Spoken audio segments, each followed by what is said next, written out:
ಕಡೆ police officer ಆಗಿ ನೋಡಿದ್ದಾರೆ. ಸೊ ನನ್ನ ಫೇವ್ರೆಟ್ ಪರೀಕ್ಷೆಗಳಲ್ಲಿ ಇದ್ರು. ಸೊ ಹಾಗಾಗಿ ಈಗ ಆ ಆಕಾಶ ದೀಪದಿಂದ ಆನಂದ ಬಂದಿಲ್ಲ, ಆ ಅನುಭವಕ್ಕೆ ಏನಾದರೂ ಬಂದ? ಅಷ್ಟು ಮೊದಲಿಗೆ ಥ್ಯಾಂಕ್ ಯು ನಿಮಗೆ ನನ್ನ ಆಕಾಶ ದೀಪ ಸೀರಿಯಲ್ ಇಷ್ಟ ಅಂತ ಹೇಳಿದ್ರಿ. ನನಗೆ ಅದೇ ನಾನು ಫಸ್ಟ್ ಆಕಾಶ ದೀಪ ಮತ್ತೆ ಇದು ನೆಕ್ಸ್ಟ್ ಪ್ರಾಜೆಕ್ಟ್ ಆನಂದ ನಿಲಯ ಅಂತ ಹೇಳ್ಬೇಕು. ನನಗೆ ತುಂಬಾ ಶಾಕಿಂಗ್ ಆಗಿದೆ, ಇದೇನು ಫಸ್ಟ್ ಅಂತಾನೆ ಬರ್ತಾ ಇದೆ. ಮೋಸ್ಟ್ಲಿ ತುಂಬಾ ಕನೆಕ್ಟ್ ಆಗಿದೆ ನನಗದು, ಅಕ್ಷರನೇ ಕನೆಕ್ಟ್ ಆಗಿದೆ ಅಂತ ಅನ್ಸುತ್ತೆ. ಅದ್ರಲ್ಲಿ ನೀವು ಹೇಳಿದಾಗ IPS ಆಫೀಸರ್ ನನ್ನ ಡ್ರೀಮ್ ಆಗಿತ್ತು. ಆ ಡ್ರೀಮ್ ನನ್ನ ಯಜಮಾನರು ಹೆಂಗೆ ನನ್ನ ಕನಸನ್ನ ಈಡೇರಿಸ್ತಾರೆ ಅನ್ನೋದು. ಇದ್ರಲ್ಲಿ ಏನಿದೆ ಅಂತ ಹೇಳಿದ್ರೆ ಈಗ ಆಗಿನ ಕಾಲಘಟ್ಟದಲ್ಲಿ ಅದೊಂದು ಕಥಾಹಂದ್ರ ಅದರ ಪಾತ್ರಪೋಷಣೆ ಅಂಡ್ ಅದರಲ್ಲಿ ಕೆಲವೊಂದಷ್ಟು ಸನ್ನಿವೇಶಗಳು ಅದು ಇಲ್ಲಿ ಸ್ವಲ್ಪ ಡಿಫ್ರೆನ್ಸ್ ಇದೆ. ಈಗ ಫಾರ್ ಎಕ್ಸಾಂಪಲ್ ಅದೇ ಕಥಾಹಂದ್ರ ಒಂದೇ ಥರ ಇರುತ್ತೆ. ನಮಸ್ಕಾರ ಇನ್ನೊಂದ್ಸತಿ ನೋಡ್ಬಿಟ್ಟು ಇನ್ನೊಂದು ಒಂದೇ ಥರ ಇದೆ ಅಂತ ಅನ್ಸುತ್ತೆ. ಅಷ್ಟೊಂದು ಸೀರಿಯಸ್ ಇದೆ ನಮಗೆ. ಸೊ ಅದಕ್ಕೂ ಇದಕ್ಕೂ ನೀವು ಡಿಫ್ರೆನ್ಸ್ ಏನಾಗುತ್ತೆ ಅಂತ ಯೋಚನೆ ಮಾಡಿದಾಗ ಎಷ್ಟೊಂದು ಪಾತ್ರಗಳು ಅದರಿಂದ ಇದ್ದಿದೆ. ಎಷ್ಟೊಂದು ಪಾತ್ರಗಳು ಈಗ ನೀವೇ ಜೆನ್ಸಿ ಅವತ್ತಿದ್ದಿಲ್ಲ. ಅವತ್ತಿನ ಕಾಲದಲ್ಲಿ ಜೆನ್ಸಿ ಅನ್ನೋ ಹೊರಡೆ ಜೆನ್ಸಿ ಅಂದ್ರೆ ಅದನ್ನ ಕರೆಕ್ಟ್ ಮಾಡಿ. ಎರಡನೇದು ಆಗಿನ ಕಾಲದಲ್ಲಿ ಬಟ್ ಇವಾಗ ಏನಾಗಿದೆ ಅಂದ್ರೆ ಅದರಲ್ಲೂ ಕೂಡ ಒಂದು ತಲೆ ಕ್ಯಾರೆಕ್ಟರ್ ನಮ್ಮಲ್ಲಿ ಎಕ್ಸ್ಟ್ರಾ ಆಡಪ್ ಮಾಡಿದಂಥ ಒಂದು ಸೊ ಅದು ಮೂರನೇದು ಅವತ್ತಿನ ಕಾಲಘಟ್ಟಕ್ಕೆ ಅದು ಅವಿಭಕ್ತ ಕುಟುಂಬದ ಒಂದು ಏನು ಇಂಪಾರ್ಟೆಂಟ್ ಮಾಡಿದ್ರು ನನಗೆ ಅಷ್ಟು ಐಡಿಯಾ ಇಲ್ಲ. ಬಟ್ ಇವತ್ತಿನ ನಾವು ಪ್ರೆಸೆಂಟ್ ಮಾಡ್ತಿರೋ ರೀತಿ ಫಸ್ಟ್ ಆಫ್ ಆಲ್ ಯೂಸ್ ಹೇಳ್ತೇನೆ ಒಳ್ಳೆಯದನ್ನು ಮಾತ್ರ ಪ್ರೊಟೆಕ್ಟ್ ಮಾಡೋದಕ್ಕೆ ಟ್ರೈ ಮಾಡೋಣ ಅನ್ನೋ ಒಂದು ಇಂಟೆನ್ಷನ್ ಮಾಡಿರೋದು ಒಂದು. ಸೊ ಅದೆಲ್ಲ ನೋಡಿದಾಗ ಸ್ವಲ್ಪ ತುಂಬ ಡಿಫ್ರೆನ್ಸ್ ಇದೆ. ಎರಡನೇದು ಐ ಥಿಂಕ್ ಅದು ಕಂಪ್ಲೀಟ್ ಮಾಡೋಕ್ಕಾಗಿ ಅನಿಸುತ್ತೆ. ಕೋವಿಡ್ ಬಂದಾಗ ಸ್ವಲ್ಪ ಪ್ರಾಬ್ಲಮ್ಸ್ ಆಗಿತ್ತು.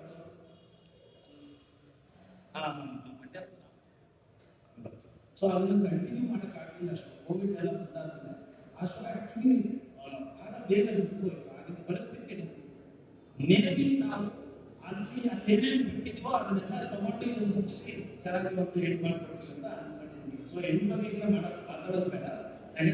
ಅದು ಅರ್ಧಕ್ಕಿಂತಿರೋದನ್ನು ಪೂರ್ಣ ಮಾಡೋದಕ್ಕೆ ಪ್ರಯತ್ನ ಮಾಡ್ತೀವಿ. ಜೀವ ಹಾರಿಸಿದ ಕೂಡ ಅದೇ ಬೇರೆಗಿರುವಂತಹ ಒಂದು ಸಂಸ್ಥೆ ಏನಂದ್ರೆ ಟೀಚರ್ ನೋಡ್ಬೇಕು. ಈಗ ನೀವು ಟ್ರೇಡಿಂಗ್ ಬಗ್ಗೆ ಮಾತಾಡ್ತೀವಿ, ನಾಲೆಜ್ ಸಿಗ್ತದೆ. ಇವತ್ತು ರೇಟಿಂಗ್ ಬರುತ್ತೆ ಅನ್ನೋದಕ್ಕಿಂತ ಎಲ್ಲರಿಗೂ ಗೊತ್ತಿರೋ ಅದೇ ನ್ಯೂಸ್ ಮೇಲೆ ಎಷ್ಟೊಂದಷ್ಟು ವ್ಯವಹಾರಗಳು ನಡೀತದೆ, ವ್ಯಾಪಾರ ನಡೀರುತ್ತೆ. ಸೊ ಜೀವ ಹಾರಿಸಿದ ಸಂಸ್ಥೆ ಕೂಡ ಏನು ಮಾಡ್ತೀವಿ ಅಂದ್ರೆ ನಾವು ಟಿವಿಯಲ್ಲಿ ಬರುವಂತ ರೇಟಿಂಗ್ಗಿಂತ ನಮಗೆ ಜಿಯೋ ಹಾಟ್ಸ್ಟಾರ್ ನ್ಯೂಸ್ ಅಲ್ಲಿ ಎಷ್ಟು ಬರ್ತಾ ಇದೆ ಅನ್ನೋದನ್ನ ನಾವು ನೋಡ್ತಾ ಇದ್ದೀವಿ. ಯಾಕಂದ್ರೆ ಫಾರ್ ಎಕ್ಸಾಂಪಲ್ ಟಿವಿ ಅನ್ನೋದು ಹೇಗೆ ಅಂದ್ರೆ ಮಾಧ್ಯಮ, ಟಿವಿ ಆನ್ ಮಾಡಿಬಿಟ್ಟು ಕಾಯಿಲ್ಲ ಅದೆಲ್ಲ ಅಡುಗೆ ಮಾಡ್ಕೊಂಡು ಕೂತ್ಕೊಂಡು ಕೇಳಿಸ್ಕೊತಾ ಇರ್ತಾರೆ.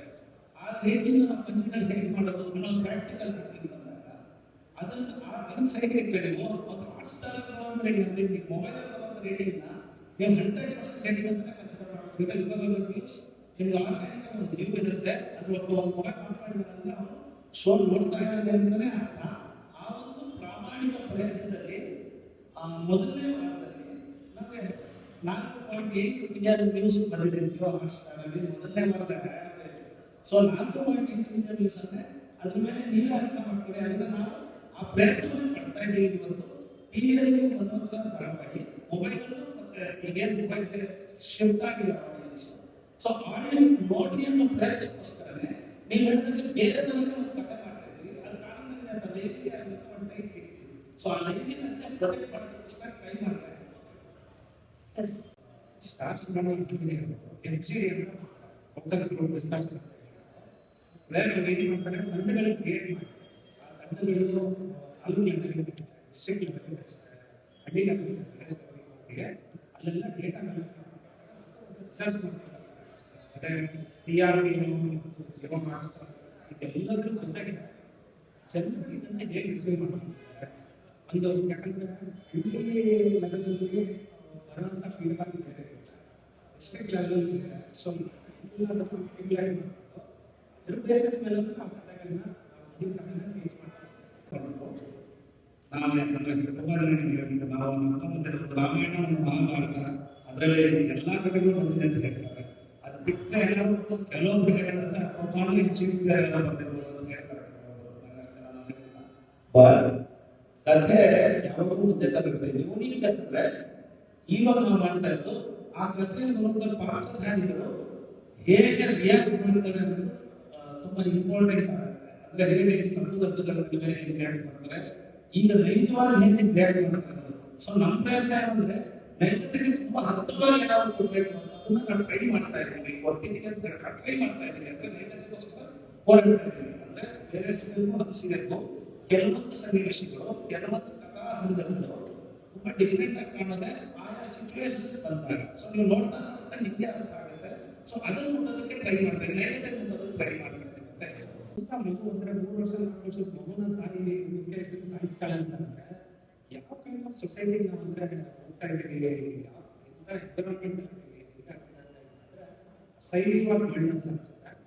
ಅಂಥದ್ರಲ್ಲಿ ಈ ಥರದ್ದೆಲ್ಲ ಇನ್ನೂ ಡೀಟೈಲಿಂಗ್ ಮಾಡಿ ಜನರ ಜೊತೆ ಮುಂಚೆ ಈ ಥರ ಇರಲಿಲ್ಲ. ತಾಯಿ ಮಕ್ಕಳು ಇದೆಲ್ಲ ಇರಲಿಲ್ಲ.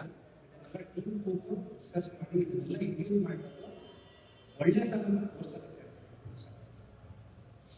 ಧರ್ಮಂಗೆ ಮತ್ತೆ ನನ್ನ ಮಗಳ ಶಾರ್ವರಿಗೆ ಮಲ್ತಾಯಿ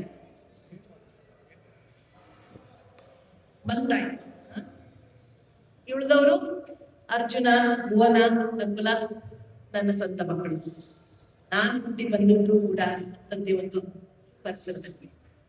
ಇಂಥ ತಾಯಿನ ನಾನು ನೋಡಿದ್ದೀನಿ, ಅದೇ ವಾತಾವರಣದಲ್ಲಿ ನಾನು ಬೆಳೆದಿದ್ದೀನಿ. ಮುಂದೆ ಹೇಳ್ತೀನಿ ಇದ್ರ ಬಗ್ಗೆ, ತುಂಬಾ ಹೇಳಿದ್ದೀನಿ. ಪಾತ್ರ ಆರಿಸ್ಕೊಳ್ಳೋಕೆ ಅದೇ ಕೇಳೋದು. ಯಾವುದೇ ಒಂದು ಪಾತ್ರ ಅಂತ ಬಂದಾಗ ಪಾತ್ರ ಏನು ಅಂತ ಕೇಳ್ತೀವಿ, ಕತೆ ಏನು ಅಂತ ಕೇಳ್ತೀವಿ. ಇದು ಬರೀ ಸೀರಿಯಲ್ ಅಂತ ಅಷ್ಟೇ ಅಲ್ಲ, ಎಲ್ಲಾದ್ರಲ್ಲೂ ಈಗ ಕಾಂಪಿಟೇಷನ್ ಬಂದಿದೆ. ವೆಬ್ ಸೀರೀಸ್ ಕೇಳ್ಬೇಕಾದ್ರೂ ಅದನ್ನ ಕೇಳ್ತೀವಿ, ಸಿನಿಮಾ ಬಂದ್ರು ಕೇಳ್ತೀವಿ. ಯಾಕೆಂದ್ರೆ ಈಗ ನನ್ನ ಕ್ಯಾಟಗರಿ, ಈಗ ನನ್ನ ಏಜ್ ಗ್ರೂಪ್ಗೆ ಎಷ್ಟೋ ಜನ ಕಲಾವಿದರಿದ್ದಾರೆ.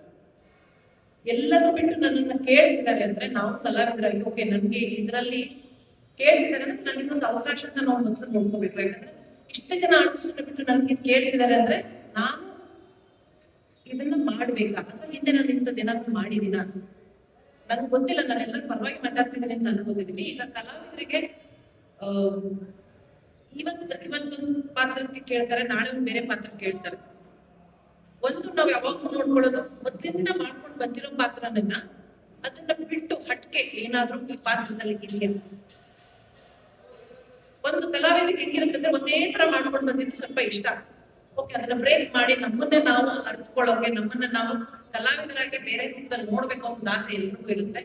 ಜೊತೆಗೆ ಅದ್ರ ಜೊತೆ ಇರುವಂತ ಚಾಲೆಂಜಸ್ ನಮ್ಗೇನು, ಒಳ್ಳೆ ವಾಹಿನಿನ, ಒಳ್ಳೆ ಪ್ರೊಡಕ್ಷನ್ ಹೌಸ, ಬೇರೆ ಕಲಾವಿದರು ಯಾರ್ಯಾರಿದ್ದಾರೆ, ಇದು ತುಂಬಾ ತುಂಬಾ ಮ್ಯಾಟರ್ ಆಗುತ್ತೆ. ನಾನು ಕೃಷ್ಣ ಅವ್ರ ನನ್ನ ಹತ್ರ ಫೋನಲ್ಲಿ ಮಾತಾಡಿದಾಗ ಕಥೆಯ ಬಗ್ಗೆ ಎಷ್ಟು ಕೇಳಿದಿನೋ, ನನ್ನ ಪಾತ್ರದ ಬಗ್ಗೆ ಎಷ್ಟು ಕೇಳಿದಿನೋ, ನನಗೆ ಪ್ರೊಡಕ್ಷನ್ ಹೌಸ್ ಇವ್ರದೇ ಅಂತ ಗೊತ್ತಾದಾಗ ನಂಗದೆಲ್ಲ ಟಿಕ್ ಮಾರ್ಕ್ ಪ್ಲಸ್ ಆಗುತ್ತೆ.